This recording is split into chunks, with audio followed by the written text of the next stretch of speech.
Bem-vindo, Coimbra, tudo bem? Grande Marco. Pessoal, oi, Cacá.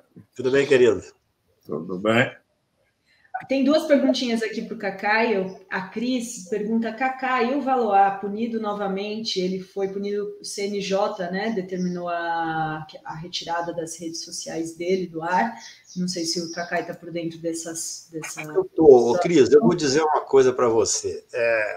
Quando você sai de uma longa noite tenebrosa de fascismo, você vai ter que, nós vamos ter que nos cuidar para poder tirar isso que ainda está aí como método punitivo, né?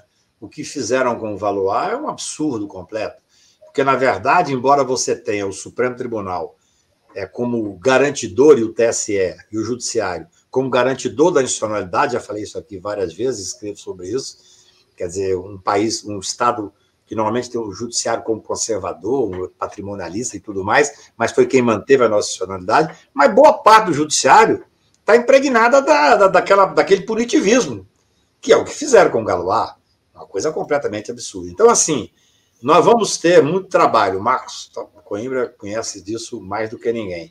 Nós vamos ter primeiro que destruir essa estrutura fascista óbvia, que se tivesse ganhado mais 4 anos, acabaria o país. O que fizeram com os Yanomamis, o que o Moro fez, o que essa Damares fez, e tem que ver que os dois voltam como senadores da República. Olha como é grave. Então, eu diria que essa questão específica do Valois, que chocou a todos nós, ela faz parte desses pendurucários reacionários, fascistas e autoritários que nós vamos ter que enfrentar assim que nós conseguimos o principal, que é a normalidade democrática. Muito bem. Dri, mais alguma coisa? Tinha umas perguntando se a minuta do decreto de golpe pode ser usado como prova, que eu perdi aqui. É prova. É uma prova importantíssima, material. Gente, eu vou ter que sair, eu tenho A gente passou do tempo aqui, Cacá. Estouramos obrigada, aí. Viu? Até a próxima, obrigada. É uma pena que eu queria ouvir o Marcos Coimbra, de quem sou fã, mas eu tenho um compromisso agora para discutir um pouco sobre o Brasil ao vivo aí. Um beijo para vocês, obrigado. Beijos aí, Cacá. Beijos, tchau. Grande Coimbra, faz tempo que a gente não se vê, hein, Coimbra? Estou na tua terra, ó. Ó atrás da Adri. Estamos em Minas. Tudo bem com vocês? Tudo jóia. Estamos aqui no sul de Minas, que é um tanto quanto paulista, eu diria, né? Mais paulista do que parecido com o norte de Minas. O norte. Mais com São Paulo do que com o norte de Minas. Marcos, eu queria começar esse nosso papo pelo seguinte, né? Eu tenho visto duas avaliações. Eu mesmo fiz a de um lado e estou vendo gente já fazendo a do outro. Eu fiz uma avaliação aí, coisa de meados de 19, Bolsonaro não derreteu. Eu fiquei surpreso com a resiliência do campo bolsonarista depois de tudo que aconteceu de notícia ruim desde a derrota. Mas tem gente fazendo uma avaliação que é olhando o copo meio vazio, falando, não, ao contrário, o Bolsonaro está derretendo. O Bolsonaro está derretendo. Eu não sei se com base em pesquisa, mas começou a aparecer nos últimos dias essa avaliação, então eu queria checar isto contigo, Coimbra. Bom, Ana Renata, eu não sei direito como responder, porque nós estamos com uma dúvida a respeito da capacidade das pesquisas que sabemos fazer, conseguir identificar sentimentos, opiniões de um pedaço da sociedade, exatamente da base do bolsonarismo. Por várias razões, esse público é mais difícil de ser identificado, porque, entre outras razões, tem uma propensão menor a conceder entrevista do que, vamos dizer, a média da opinião pública. Então, nós temos que nos guiar mais pela análise política do que por resultado de pesquisa. O que nós temos de pesquisa desde a eleição e até a véspera da posse de Lula no dia 1º, elas eram muito consistentes. mostrando que o país, passado um mês e depois 2 meses da eleição, continuava dividido quase que exatamente da mesma maneira. 45% com o Bolsonaro, 45% com o Lula, e 10% que, sei lá, não tinha opinião, não sabia o que dizer. Ou seja, a passagem do tempo, tudo que foi mostrado pela transição, tudo que aconteceu desde o início de novembro, não havia afetado o Bolsonaro, todo aquele, sei lá, aquela depressão dele, escondido lá debaixo da cama no Palácio da Alvorada durante sei lá quanto tempo, não mudou. Tivemos depois do dia 8 uma pesquisa do Datafolha por telefone que eu, sinceramente, não confio muito nela, não. Porque é aquela pesquisa que você faz por telefone, 1.000 e poucas entrevistas, perguntando assim, você é a favor do quebra-quebra? Muito pouca gente diria que é a favor de quebra-quebra. No entanto, continua a ser bolsonarista. Muito provavelmente, se houvesse naquele questionário uma pergunta, mas se a eleição fosse hoje, você votaria agora, você votaria em Lula ou você votaria no Bolsonaro? Francamente, a minha expectativa, a minha opinião é que as pessoas que votaram no Bolsonaro diriam que eu continuaria a votar. É muito pouco provável que as pessoas tenham mudado de opinião e passar para Lula, que é disso que nós estamos precisando. Repara, Lula não tem apenas que manter essa mínima margem que obteve na urna.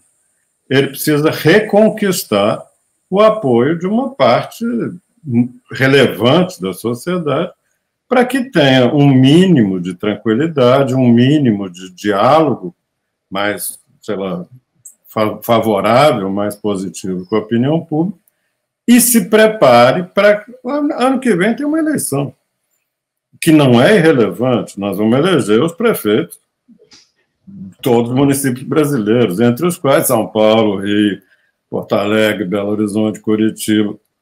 Do jeito como foi na eleição passada, o que vai sair dessa eleição? Uma vasta maioria de cidades médias e grandes controladas pela ultradireita? Será que é isso? Porque se a gente olhar o resultado da eleição presidencial, muito provavelmente, nós vamos ter uma larga vantagem da ultradireita nas principais cidades brasileiras, não só na maioria das capitais, mas também em muitas cidades médias importantes. Como é que vai ser o Brasil? E, claro que daqui a pouco, porque, afinal de contas, 4 anos passam depressa, daqui a pouco nós vamos ter outra eleição presidencial, na qual nós vamos ter que avaliar se a exceção foi a vitória de Bolsonaro em 18 e o Brasil voltou a ser um país democrático, digamos assim, normal, ou se a exceção foi Lula ter conseguido derrotar a direita em 2022. Em 23 é que nós vamos, perdão, em 26 é que nós vamos saber o que foi excepcional. Foi a vitória de Bolsonaro, que marcou um desvio e que depois retomamos um caminho que historicamente parecia o caminho do Brasil, ou se a exceção foi uma liderança como o Lula conseguir derrotar a ultradireita, mesmo representado por um sujeito tão completamente desqualificado como Bolsonaro. Precisou de Lula para derrotar por menos de em torno de 1%, para derrotar esse traste de Jair Bolsonaro. E o que vai acontecer em 26? Porque, afinal de contas, a política tem esse ciclo, mas a vida do país não, a vida do país segue. E a minha preocupação é com... não é Lula manter o que tem, que é o que as pesquisas, o que teve, que é o que as pesquisas atuais estão sugerindo. Ele precisa reconquistar, trazer de volta uma parte da opinião pública, fazer com que essa parte grande do país volte a pensar em valores humanos, democráticos, que se escandalize vendo as crianças Yanomami morrendo de fome por incúria, má-fé, desídia, preguiça desse povo.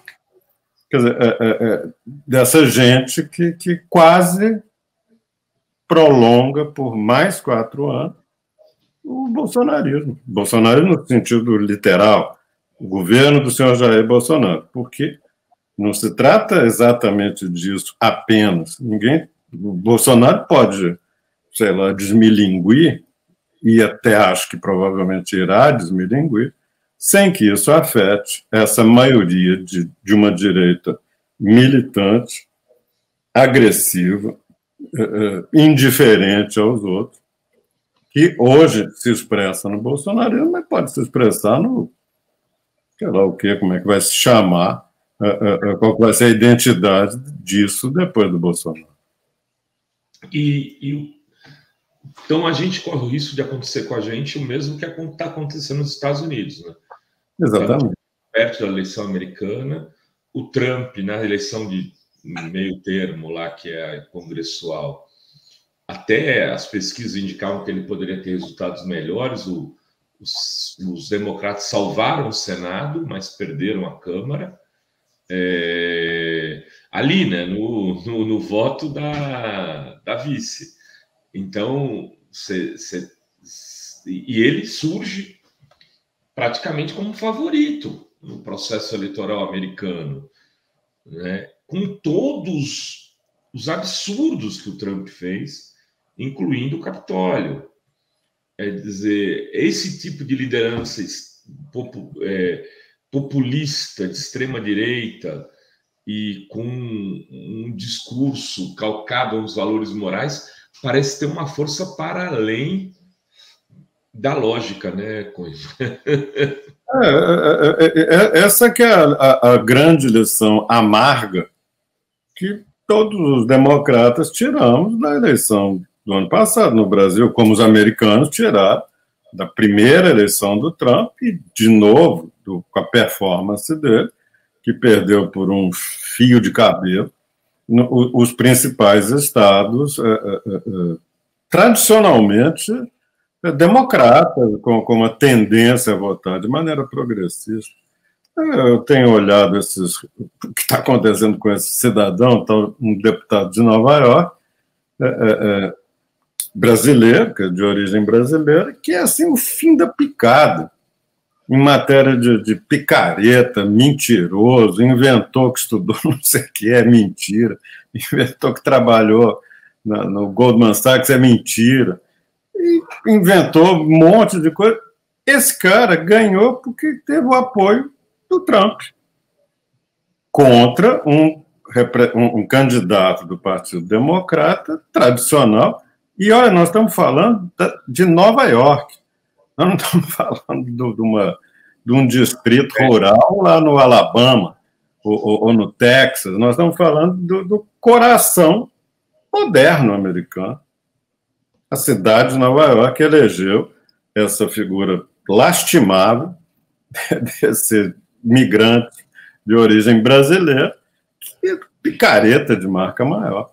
Então, esse Congresso que vai tomar, a legislatura que vai ser inaugurada agora em março, está cheia de gente desse tipo, mentiroso, picareta, roubou, desviou, fez quanto é pilantragem, mas está lá, com o apoio da mega liderança de direita nos Estados Unidos, representado pelo trumpismo, no Brasil, circunstancialmente, pelo bolsonarismo.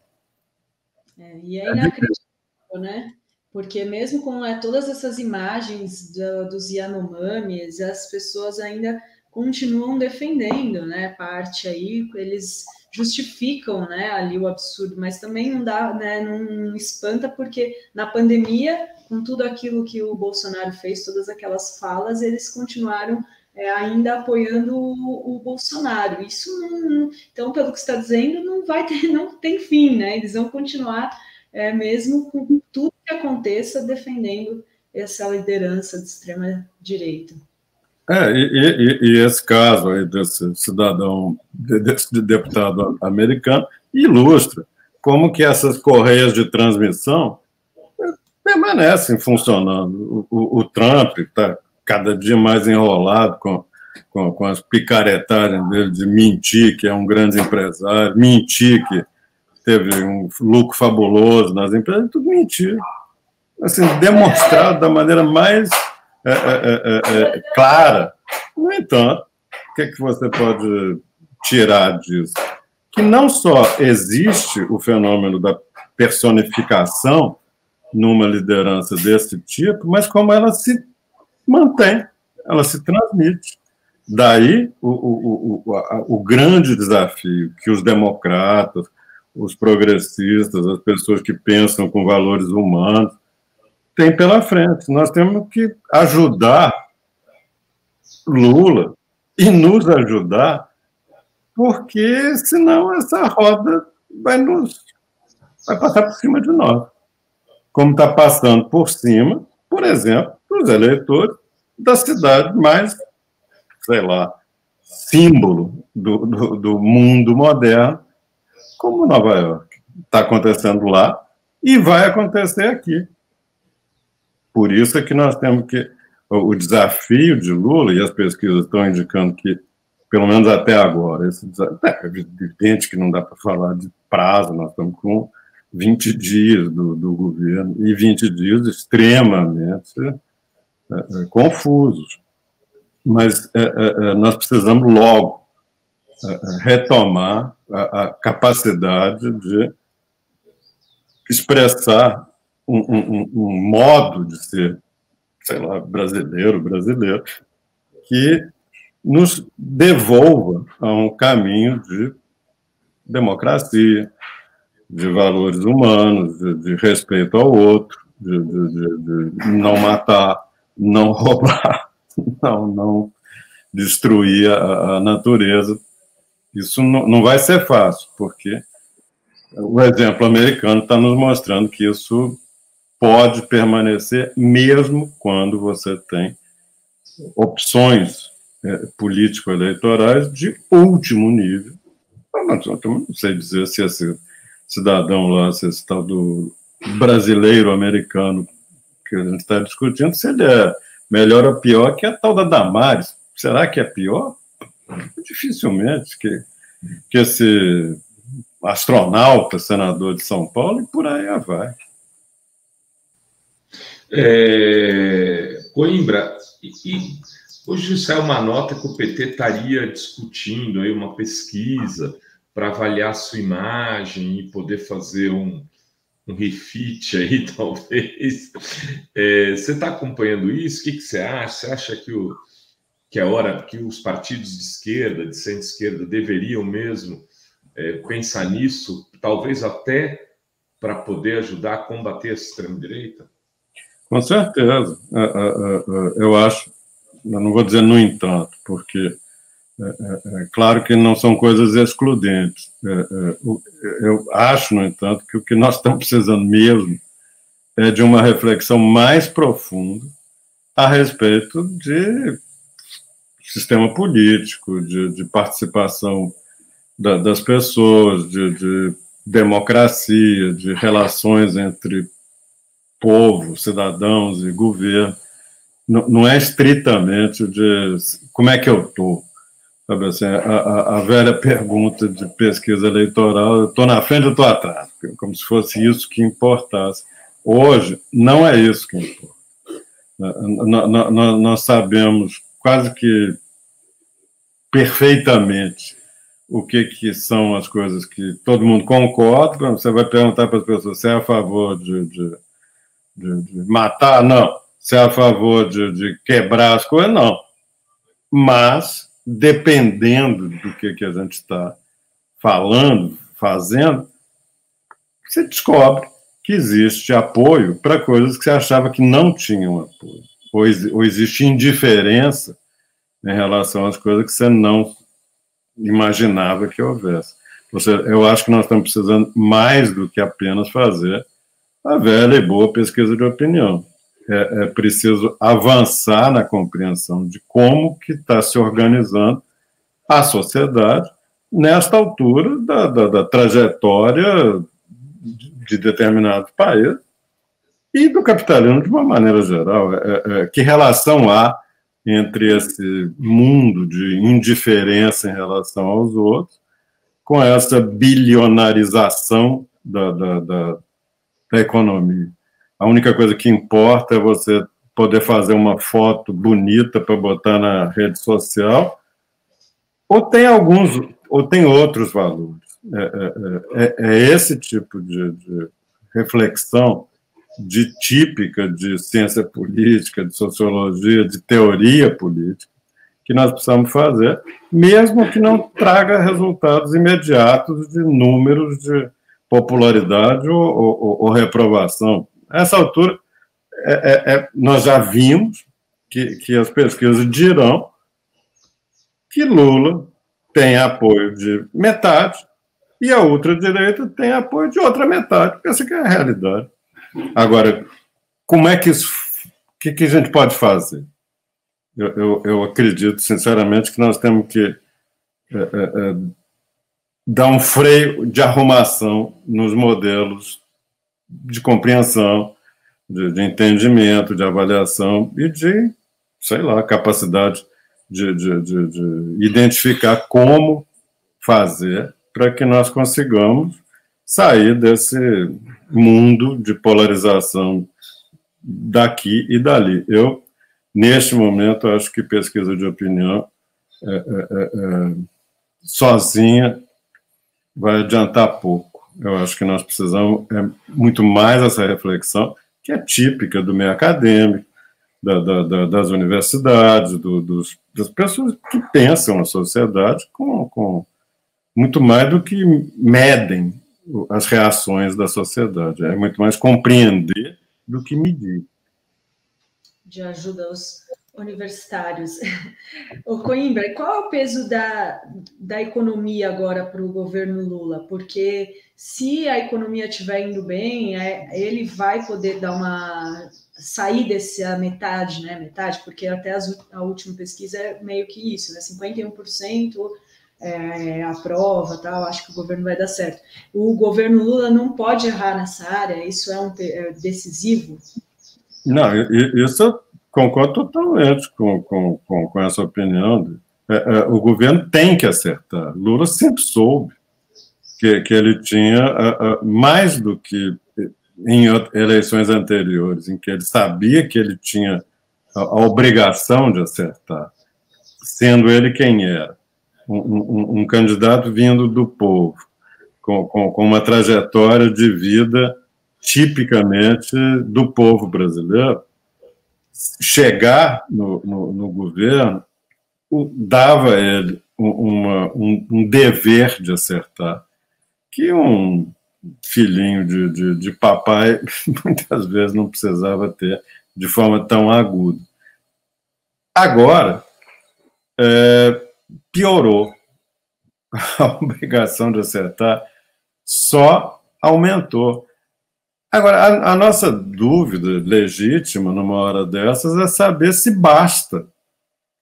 Porque uma coisa é você apostar que, objetivamente, os resultados irão produzir consequências na avaliação, nas opiniões, e à medida que a economia voltar a funcionar de uma maneira, sei lá, melhor, progressivamente aumente o apoio ao governo, ao conjunto de propostas, ideias do governo, incluindo essas de um governo mais voltado para as pessoas mais pobres, mais humildes.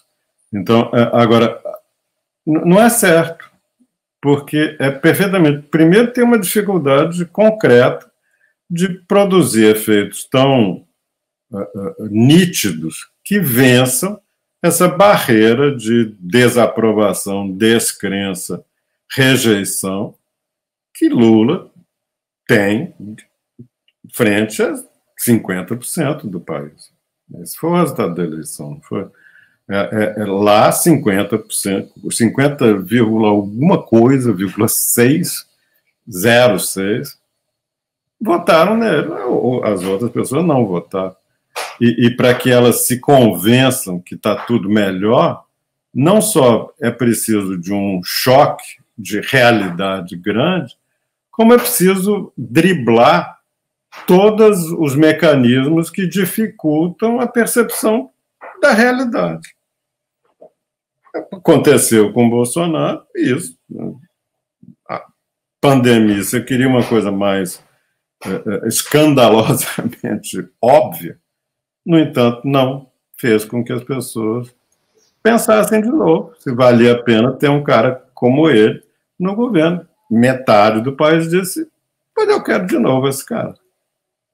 Então, não é só dizer assim, não. O governo vai funcionar e então vai convencer pelo predomínio causal da infraestrutura sobre a superestrutura, isso fará com que necessariamente as pessoas reconheçam que Lula é melhor do que a ultradireita.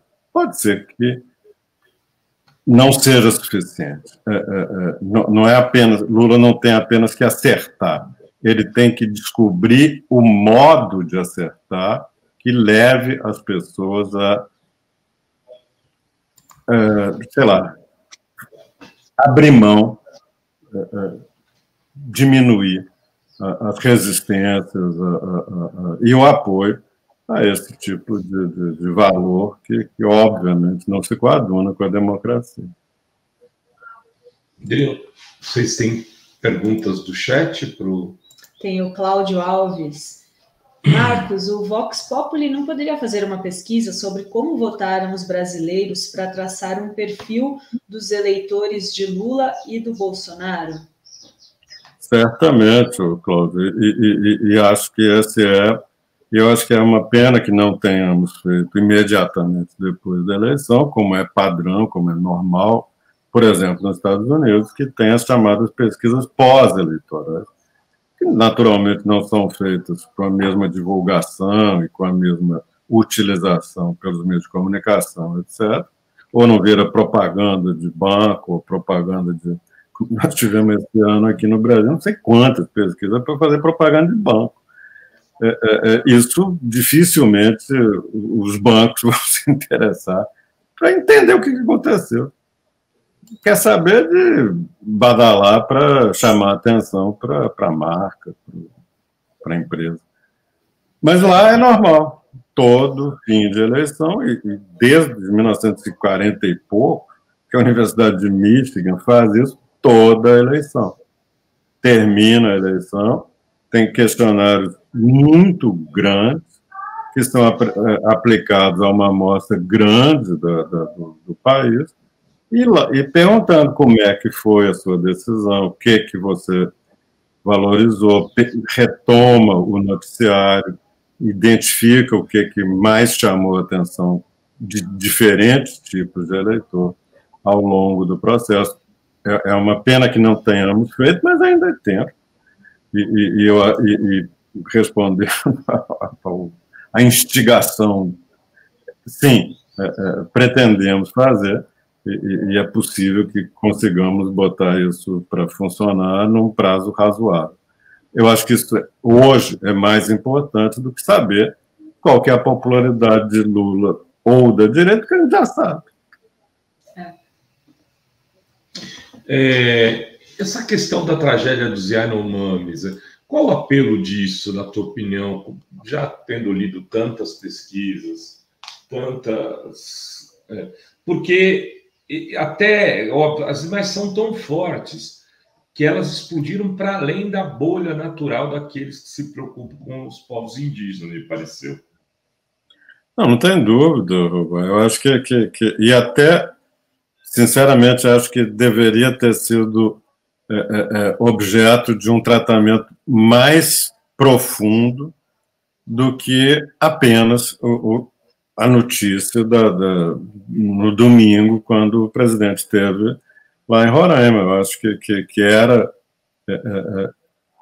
eu acho que o potencial de isso que a gente estava discutindo aqui, fazer com que as pessoas repensem, trazê-las de volta, eu acho que isso é mais forte para a maioria da população brasileira do que a invasão do Palácio Planalto, que uma determinada parte da sociedade pode dizer: não, eu discordo do exagero, mas, no fundo, eu entendo, porque ninguém aguenta mais essa elite picareta brasileira, ninguém aguenta mais essa distância em relação ao povo. Eu não estou dizendo que eu concordo com isso, não. Só estou dizendo que eu entendo esse argumento. Afinal de contas, tem anos que a opinião pública brasileira é bombardeada pela grande imprensa com esse descrédito da política, descrédito dos partidos, descrédito das lideranças. E não é porque agora a TV Globo está assim, de bem com Lula que apaga os anos e anos e anos de desmoralização, descrédito, acusações infundadas contra ele. A TV Globo passou, sei lá, 10 anos, todo santo dia, atacando Lula. Agora que está, digamos assim, em paz com Lula, talvez até provoque no cidadão comum uma dúvida: o que mudou? Por que a Globo agora virou lulista? Então, tem um longo processo de criação de sentimentos que poderiam explicar a ideia de que o povo encheu o saco e atacou os símbolos da República. Eu sou completamente contra, mas eu acho que você tem um argumento, por mais fraco que ele seja. Agora, com relação às crianças morrendo de inanição em Roraima, não tem nada que você possa dizer que justifica. Não tem como você dizer: não, isso aí é por causa disso, daquilo outro. Isso é apenas a demonstração mais cabal da indiferença dessa direita brasileira com os valores mais básicos de humanidade, sem nenhuma hipótese de um raciocínio que defenda. Olha só, tem aqui o José de Souza. Acho que a melhor pergunta deveria ser: onde foi que eu errei ou que nós erramos? E o Antônio Lisboa: será que foram os acertos da direita, os erros do nosso próprio campo ao chegar ao poder? E a gente está chegando aqui, né? Acho que é importante, antes só de você falar isso, né? Importante essa fala do Coimbra agora, né? Porque, assim, essa extrema-direita não surgiu do nada, né? Ela não foi um feijão jogado dentro de um copo com algodão, né? Ela foi ali num copinho de algodão, não, foi adubada, foi regada, ela foi construída a partir de um esforço imenso, né? Eu tenho uma visão muito particular a respeito de 2013. Eu não acho que o golpe começou lá, que as movimentações dos meninos do passe livre foram que levaram a isso, mas ali, de alguma maneira, a Globo testou, né, como levar as massas a fazer um golpe, né? Então, assim, aquela ocupação de Brasília de 2013, o Marcos, você deve se lembrar, foi animada pela Globo. Não foi uma destruição, mas podia ter acontecido naquela ocupação, todo mundo em cima do palácio ali, de uma presidenta da República, Dilma provavelmente estava lá naquele dia, inclusive. Podia ter acontecido algo com a violência que aconteceu agora. Se testou muito isso, os meios de comunicação animarem os eleitores, os cidadãos, a golpearem, né, o país. Isso um amigo meu, ele diz o seguinte, Coimbra: tirar o gênio da garrafa é muito mais fácil do que colocar ele de novo dentro, né? Isso você está sendo, vamos dizer assim, bem intolerante, porque a rigor é impossível fazer com que o gênio volte para a garrafa. Saiu, você tem que aprender a lidar com ele. E dificilmente será com respostas antigas. Precisamos encontrar respostas novas. Eu, quando vejo esses últimos 3 ou 4 dias, me lembro de como que foram os últimos 3 ou 4 dias da eleição, em final de outubro.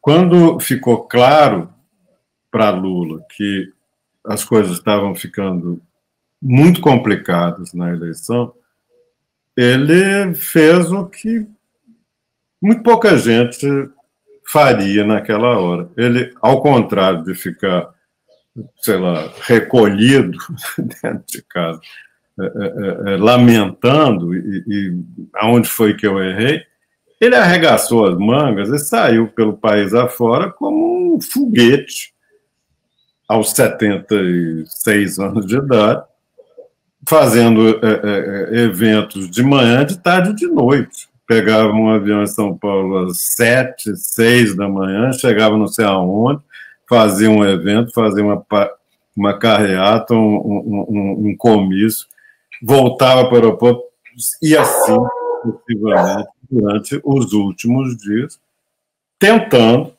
criar condições para reagir a uma ameaça. Óbvio que, quando as urnas se abriram, nós vimos quão grave era a situação.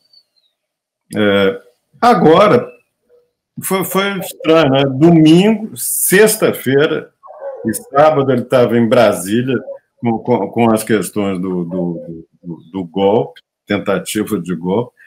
Domingo foi para Roraima, segunda-feira foi para a Argentina. Ele está voltando a essa roda viva de ocupar a mídia, de tomar a iniciativa, para não deixar que isso tudo piore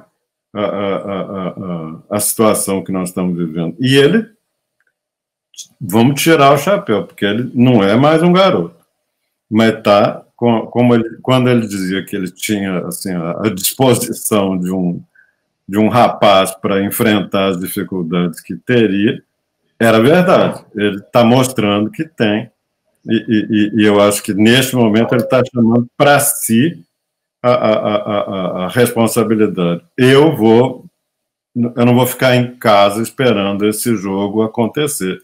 Eu vou para a rua para ganhar esse jogo. E preciso. E aí, só para concluir o nosso diálogo em relação a isso, eu fico um pouco preocupado porque o governo está construindo como solução para reconquistar esse eleitorado uma aliança com a Globo, né? Eu vejo uma armadilha nisso, Coimbra. E tenho até sido criticado quando a gente faz essas observações. Tem um tipo de militante, né, que extremamente lulista, tal, e petista, às vezes, que ele acha que, então, a gente está jogando contra, né? Quem tem inveja da Globo, tem ciúmes, porque não é porque a gente está fazendo uma análise, né, da correlação de forças e de como você constrói o espaço para poder, né, ter uma alternativa real ao que pode vir a acontecer no próximo período. Enfim, fica anotada aqui a minha preocupação. Amanhã o Paulo Pimenta estará aqui às 11h30 para uma entrevista. Eu vou tocar no assunto com ele, porque eu sinceramente, Coimbra, eu acho que a saga do do escorpião e do sapo deveria ser melhor avaliada nesse contexto, viu? Não, eu concordo contigo, porque de novo, é uma resposta velha. Em todos os níveis de governo do país, prefeitura, governos estaduais, presidência, Congresso, em qualquer lugar, essa regra de eu vou me entender com a Globo que eu vou resolver os problemas, é isso, em última instância, que mantém a Globo nesse lugar com uma agenda. Ninguém sabe qual relação há entre a agenda da Globo e a agenda das pessoas de bem do país, dos progressistas, dos democratas, das pessoas modernas. Eu ainda costumo mais lembrar do conselho do velho engenheiro Leonel Brizola, que dizia: no dia que eu souber para que lado está indo a Globo, eu mudo exatamente para o oposto, porque o lado da Globo não é o meu lado. Muito bem, muito obrigado, Coimbra, sempre bom revê-lo. Vamos aí tentar construir uma regularidade nessas suas participações aqui, porque suas análises são muito importantes. E tem só aqui no superchat do João Farias, que eu já agradeço, João, ele comenta: é preciso criar e fortalecer formas de produzir subjetividades democráticas. As tradicionais não estão dando conta dos avanços fascistas. Obrigada, João. Eu estou totalmente de acordo com essa opinião, e eu acho que é exatamente essa é a agenda é fazendo isso que nós vamos ter condições, não de dizer assim, eu vou fazer com que o país cresça, vai. Eu vou fazer com que o salário mínimo aumente, vai, provavelmente, mas não é isso que é. O importante são as formas de fazer. E é nessas formas que se pode recuperar o diálogo e o entendimento com essa parte do país que, neste momento, visivelmente, dá mostras de que, se tiver que escolher de novo, vota na direita. E, uma hora, essa pequena vantagem que decorre de ser Lula o nome, isso não é eterno. Bem, Coimbra, muito obrigado, Marcos. Vamos que vamos aqui agora mais tranquilos, pelo menos, né? A gente sabe que as coisas são difíceis, mas tem outro contexto. Obrigadão, Coimbra. Obrigada, Tudo de Coimbra. Bom. Obrigado, um abraço para vocês. Tchau, tchau. Tchau.